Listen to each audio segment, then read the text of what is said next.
Some foods take more calories to burn. A good example of some foods that might take more calories to burn would be if you're scrambling your eggs. How many people scramble their eggs in the morning? Scrambled eggs. So when you scramble your eggs and eat them, which it's not a bad thing, but it's only going to take your body about 1 calorie to digest that egg. But if you hard-boiled and eat that egg hard-boiled, it's going to take your body about 16 calories to digest that hard-boiled egg, which in turn is going to help speed up your metabolism, and that's what we're trying to focus on, is getting that metabolism sped up, okay?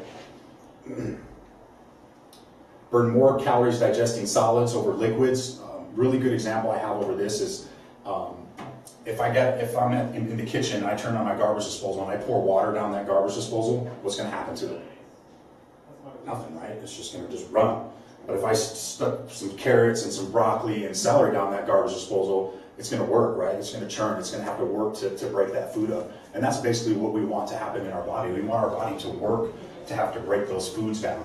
The more our body's working, the faster our metabolism is going to work, the more fat we're burning, okay? You burn more digesting raw foods than cooked foods. This kind of goes back to any kind of, if you're eating a lot of vegetables, if you're cooking your vegetables, the closer to the garden you can eat that food, the better it's going to be. It kind of relates back to the one I just talked about. Instead of eating broccoli, instead of cooking it, maybe you just lightly steam it so it almost has just a little bit of a crunch to it, so it's taking your body a little more to break that food down. And then foods have different GI values. GI values is glycemic index. How many people are familiar with the glycemic index? A few people in here? The glycemic index, it basically rates carbohydrates and how they affect your blood sugar levels. If anybody's a diabetic in here, you'll know all about that. And this gets into the example I gave you guys of the brown rice and the white rice. Brown rice is going to be lower on the glycemic index, which means it's going to be more of a complex carb. It's going to slowly digest in your system, help speed up your metabolism, where that white rice is going to be more of a simple carbohydrate. It's going to give you that quick energy, that quick blood sugar spike, and then you're going to end up coming right back down from it. So it's more of a simple carb.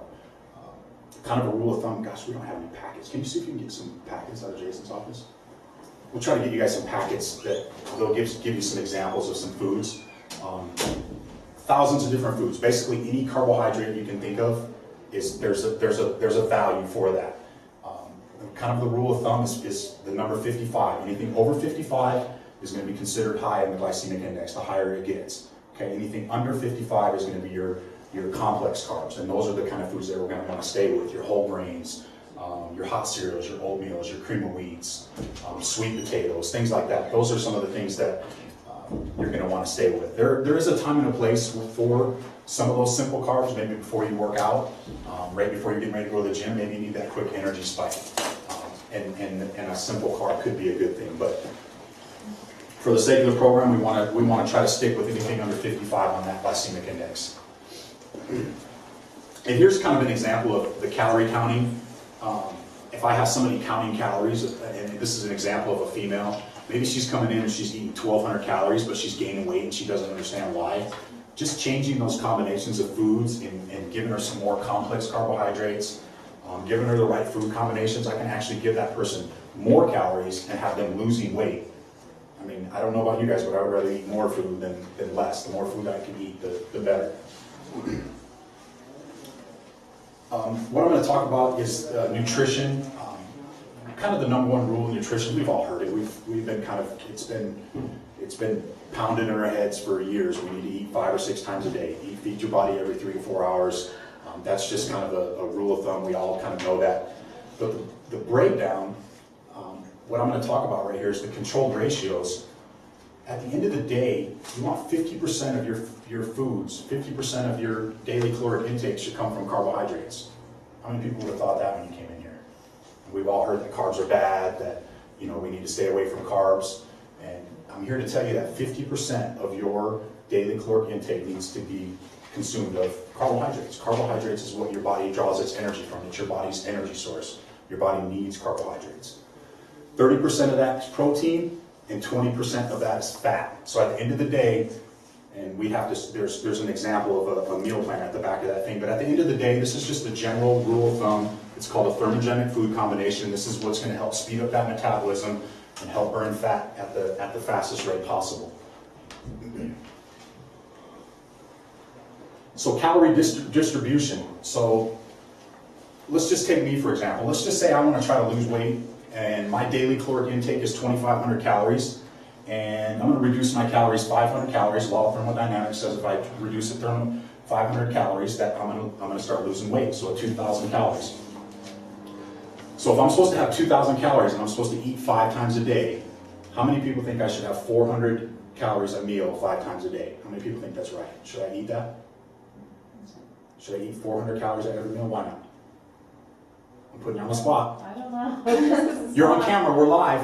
This is not, I don't know. It's always going to change based on the things that you eat for that meal. Correct, it's going to change. It's great, it's going to be incorrect. You're not going to want to do that. Basically what you're going to want to do is you're going to want to base your calories on your upcoming activity level. If I'm getting ready to go to the gym, I'm going to need more calories because I'm getting ready to go to the gym. I'm going to need those calories to burn off when I go to the gym. If it's late at night and I'm getting ready to go to bed, obviously I'm not going to want to have 1,000 calories right before I go to bed, right? But I'm going to want to have some type of calories there. So I'm going to want to distribute my calories based upon my upcoming activity level, okay? My favorite part of the seminar is the calorie distribution. So I want everybody in here and everybody online to kind of play along with me. We're going to pretend that we're all going to go on a diet. We're going to start tomorrow morning. And let's remember that the less we eat, the better. We've been kind of programmed to think that. This is going to be our diet. The less we eat, the better, okay? We're going on a diet tomorrow morning. What are we going to do? What are we going to eat first thing in the morning when we wake up? Nothing. Nothing. Perfect, right? I'm not going to have anything. Feeling pretty good though, right? We're starting our diet, don't have anything, get to work. What are we going to have? A couple hours later, what are we going to grab? Salad, maybe a banana, something easy, a piece of fruit. Maybe we have 100 calories, right? Let's say we all get together and we're all going to go to lunch. Where are we going to go? What are we going to have for lunch? Olive Garden salad. Olive Garden salad. Maybe we go to Subway and get a little chicken salad. What are we going to put on it? What are we going to have a side of? What? Ranch dressing on the side. Some croutons, maybe. Yes. So maybe we have about 400 calories at lunchtime. So we've been kind of programmed, the less we eat, the better, right? We're feeling good. We've had about 500 calories. We think we're doing good. Where are we going to go after work? What are we going to do? Trying to improve ourselves, right? Gym. We're going to hit the gym, right? Are we going to eat before we go to the gym? No. No, heck no. We don't need to eat before we go to the gym. How many people have worked out? How many people have worked out on an empty stomach? It's pretty horrible, right? You probably get about 20 minutes into your workout and you're just like, oh, I'm going home. I'm going home. I'll make it up tomorrow. I'll just do another 20 minutes on the treadmill or on the elliptical. I'll do another 30 minutes. It's fine. I'll make it up tomorrow. Does this seem typical right now to most people? This is the typical American diet, as I like to call it. So we're driving home from the gym. We got a really good 20-minute workout. We're still feeling pretty good. We think we're doing pretty good. We get home, open the door. Gosh darn it, our spouse brought home pizza. How am I going to justify eating the Little Caesars pizza? How am I going to justify it? What am I going to tell myself? You've done good all day. I've done good all day, right? I had a salad, I ate a banana, just left the gym, right? So psychologically, we think we're doing good, and we think we can reward ourselves with that pizza. So after about 4 slices of pizza, maybe we have a couple adult beverages. We're at 2,000 calories right before we go to bed at night. So this looks familiar, right? This is the typical American diet. And this is what happens is this person will come into my office and they'll say, Jason, dude, I've ate a salad, a banana, a couple pieces of pizza last night. Why am I not losing weight? And this is it. True story, sumo wrestlers, when they're trying to gain weight for their matches and they're trying to get this big, as big as possible, they starve themselves all day long and they have a huge meal at the end of the night, like 4,000 calories right before they go to bed at night. So if you come into my office and I ask you what your goal is and you tell me you want to be a sumo wrestler, this is how I'm going to write your diet, which I have no problem if that's what you want to do and that's what you want your career to be. But that's just like I said, that's the typical American diet, and we wonder why we're not losing weight. So now I'm going to go over an example of how we're going to do this the right way. First thing in the morning, we're going to want to have a pretty good sized meal. We want to get some good complex carbs in there, proteins at every meal. and maybe some fruit to help keep our blood sugar level stable, but we're gonna want a good complex carb. Maybe we wake up and have some oatmeal, a couple egg whites, and an apple. Obviously for a female, you're not gonna have quite this much. 3 hours later, maybe we're gonna have a quick snack. Maybe we're gonna have some cottage cheese, some crackers. Maybe we have a protein shake, an English muffin with a piece of fruit. Lunchtime comes around, another little small meal. We're gonna portion, we're trying to get portion sizes. So this person up here, if you kind of look at the two, this person probably after a couple days, right in the middle of the afternoon, what's he gonna be feeling like? What do most of us feel like at 2 or 3 o'clock in the afternoon? Tired. We're tired, right? We're dragging, we need that 5-hour energy drink. This person right here is gonna have that sustained energy. So far, he's feeling good. He's had good complex carbs. He's had some good low glycemic index fruits on there to help keep his blood sugar levels stable, to help give him that energy, to help sustain him throughout the day. So he's feeling pretty good. And then we already know why. We already talked about he's gonna have a good sized meal right before he goes to the gym, so he's gonna have about 700 calories. Comes home and before he goes to bed at night, he's gonna have 200 calories. Why am I gonna eat 200 calories right before I go to bed? Why am I gonna do that? You're just sleeping. I'm sleeping, right? When we're sleeping, that's when our body's growing. When we're resting, when we're growing. And we're preparing our bodies for starvation mode. So, I mean, we've probably all heard, some of you guys that have tried these diet things have heard that, don't eat anything past 6 o'clock at night. But if you think about it, if you go 6 o'clock at night and you don't wake up till 8 or 9 the next morning, you've gone 12, 13 hours without having any food. Your body's basically going into starvation mode. So you want to give yourself some good healthy protein, some good lean protein right before you go to bed. Maybe you just have a quick protein shake.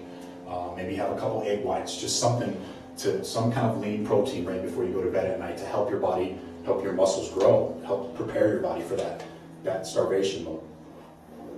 So that's a good example of how we're going to want to really set that up. The third lie that I like to talk about, and the final one, is the more I work out, the better. And we've all heard that, right? The more I work out, the better. Get on the treadmill. We're going to do 90 minutes on the treadmill. Females, they like to do all their 2 hours of cardio. Males, 2 hours doing weights, or vice versa. And I'm going to give you a really good example of the more I work out, why it's a lie, is marathon runners. Are there any runners in here? Raise your hand. She's Boston. Oh, nice. Boston. Nice. So this isn't a slight on marathon runners at all. This isn't saying marathon runner is bad. It's just an example of if your goal is to lose fat or gain muscle, that you're not going to be able to do that while you're running these marathons and while you're running 20 miles a day, 4 or 5 days a week. What's the typical marathon runner? What's the body type of a typical marathon runner?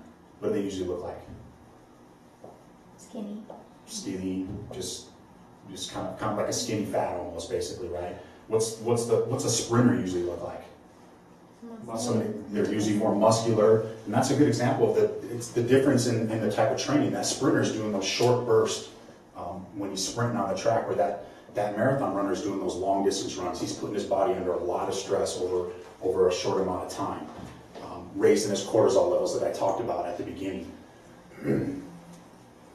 First thing it's going to do is it slows down your metabolism. Basically what happens is if I get up on Monday morning and I run 20 miles, Tuesday I get up and run 20 miles, regardless on Wednesday whether I run those 20 miles or not, my body's going to say, oh crap, Jason's going to run me 20 miles again. I need to hold on to what I need to hold on to. Regardless of if I run or not, it's going to store what it needs to store, because your body's going to adapt and thinks it's going to need that energy for a later time. So it slows down your metabolism, loss of lean body mass, which we're trying to keep that lean body mass on, especially on a fat loss program. The more lean body mass you have, the more fat burning material basically you have. Increased production of cortisol. I kind of talked about raising those cortisol levels and putting your body under that much stress. I just gave you guys a good example of that.